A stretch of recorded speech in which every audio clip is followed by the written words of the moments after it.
Joel, Prophet Joel chapter 2. So we are going to first of all the Father, the Son, And your prayers will take him to the heights where God had Lightly of a bit of music, we shall come your way with.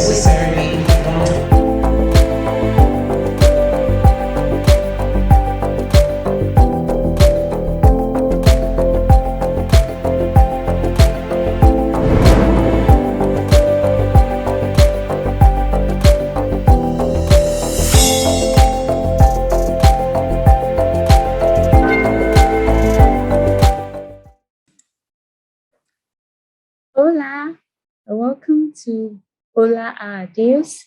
It's the Portuguese language segment of World You Day Diary on Radio Angelus, and I'm very pleased to have you here.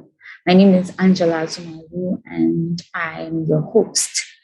Right, so basically, this is part of a wider effort by Radio Angelus to provide publicity on the World Youth Day, popularly known as WYD, which is a Catholic Youth Festival that was first introduced by the late St. Pope John Paul II in the 1980s, right? And it happens internationally every 2 or 3 years in one country or the other. The last one was in Panama in 2019. Before that, it was in Poland in 2016.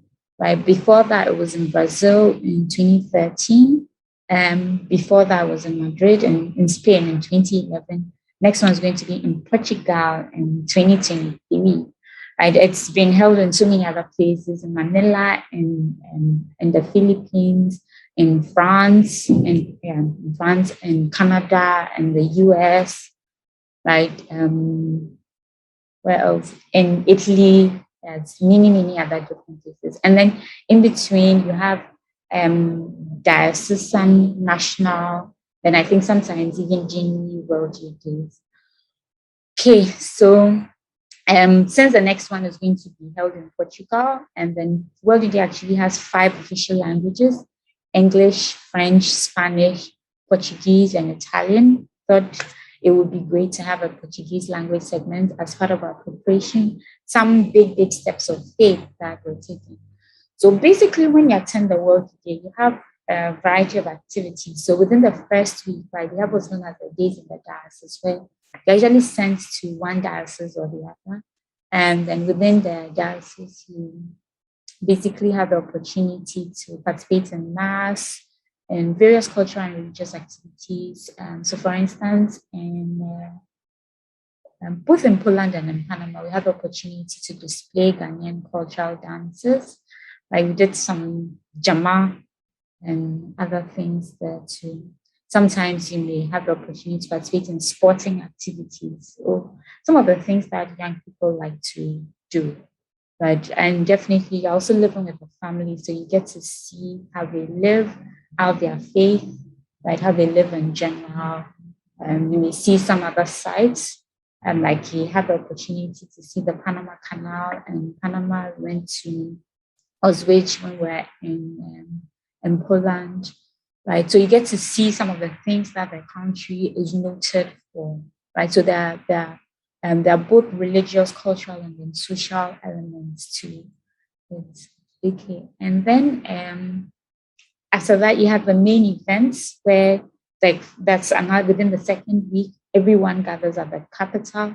Sometimes you may still stay with families or may have some other accommodation arrangements. And then it's usually so amazing because there are literally so many people. You're seeing programs everywhere, right? And then you have the opportunity, you have the welcome mass, right? Usually with the archbishop of the particular diocese. You have the opening ceremony with the Pope. You have the catechesis with the archbishop, with the bishops and cardinals from different countries. You have the confessions, youth festival. Then you have the final vigil and then the final mass of the Pope. Right? And there's a special group of people. They're known as volunteers. They usually go not to participate, but to provide support for the participants. And the volunteers get to have a meeting with the Pope. Like, how cool is that? So you can decide to go either as a program or like as a volunteer. And then if you're deciding to go as a program, right, that's a participant. There are two options. That's for the Archdiocese of Accra.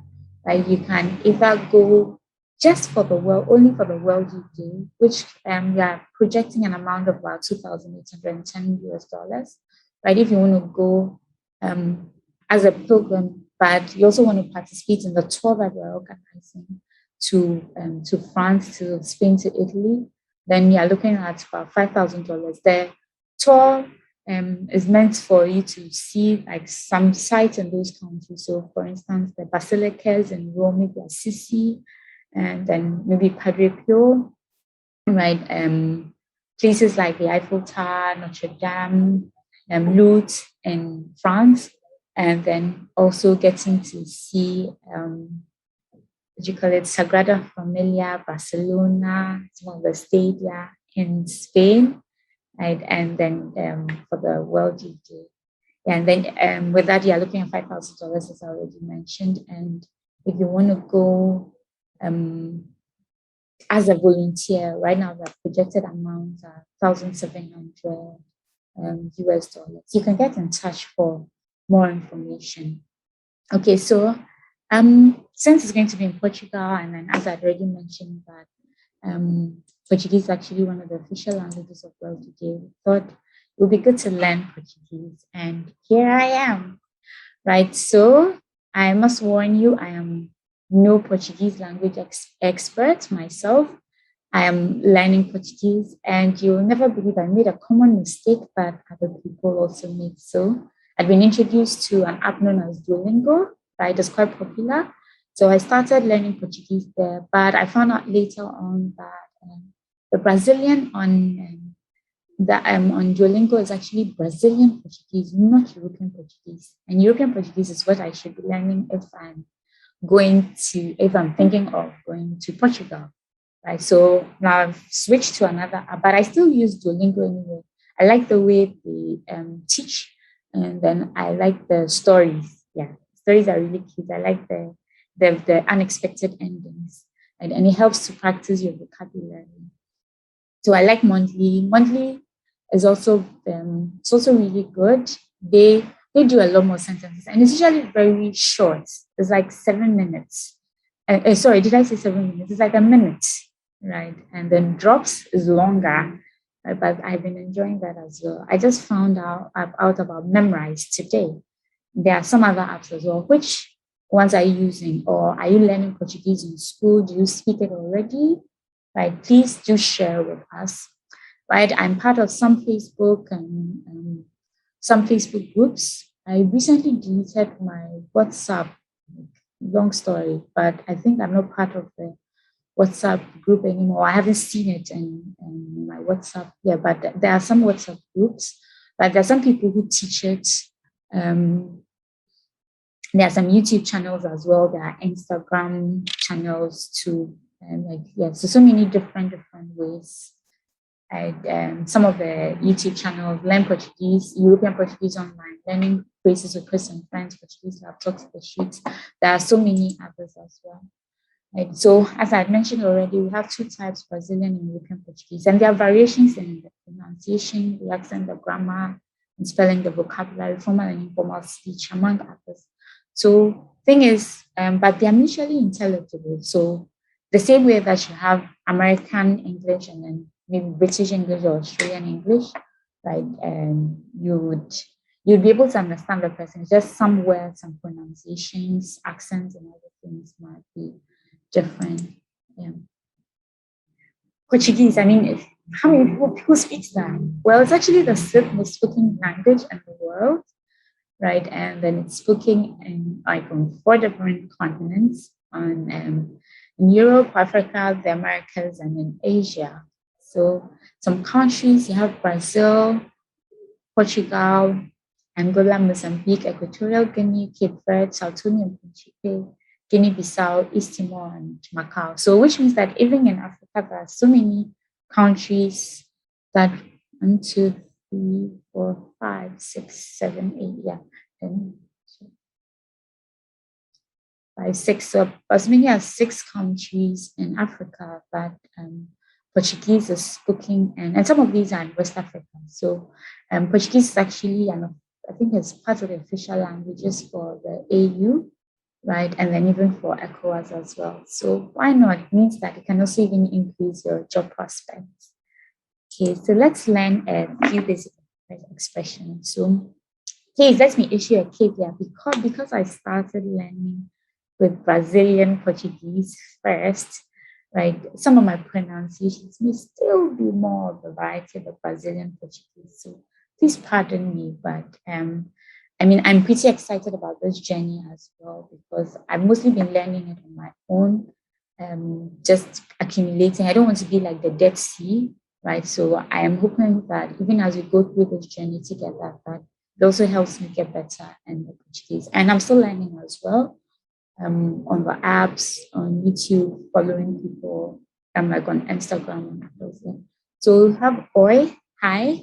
You have Hola, I think that's a bit more popular.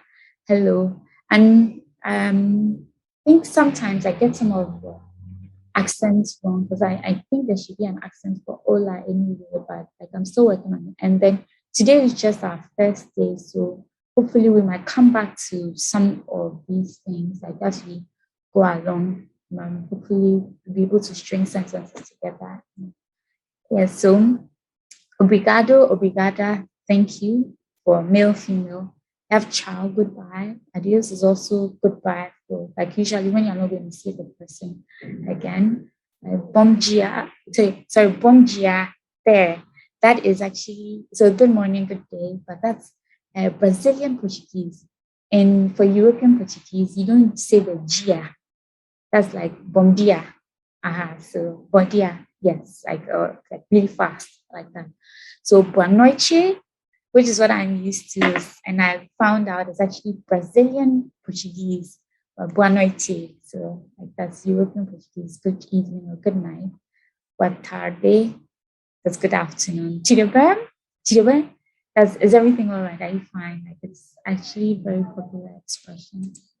It's something to take note of. So I mentioned that briefly that you have the articles for male and female nouns, and then you also have male and female versions of words. So let's say for some adjectives and things like that. And sometimes depending on who you're speaking to, like some words in a sentence might be different.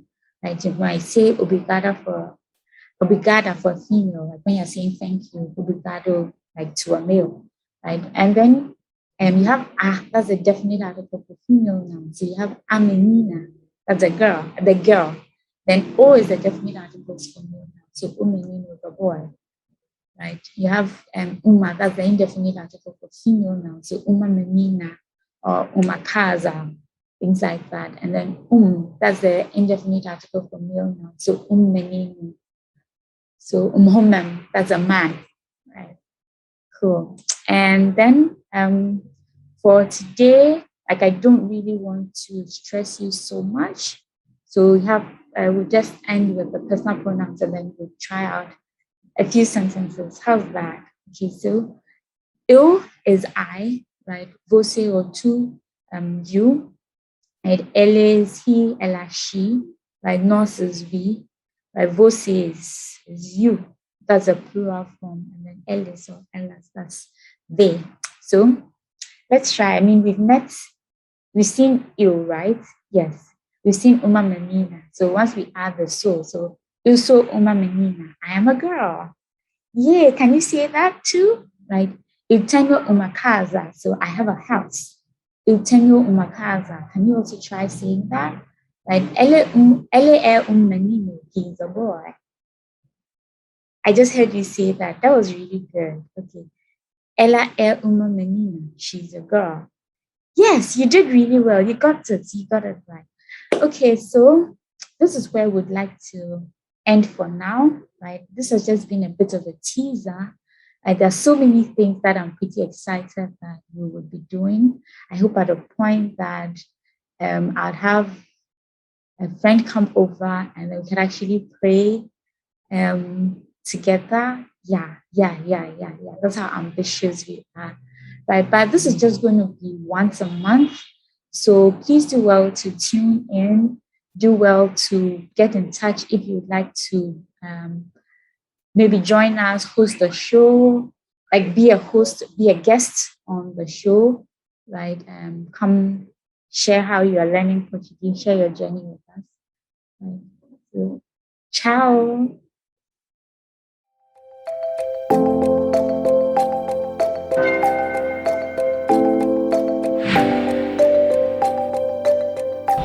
From Joel, Prophet Joel chapter 2, So verse remember to first of all, the Father, and the Son, And your prayers will take him to the heights where God By has way of a bit of music, we shall come your way with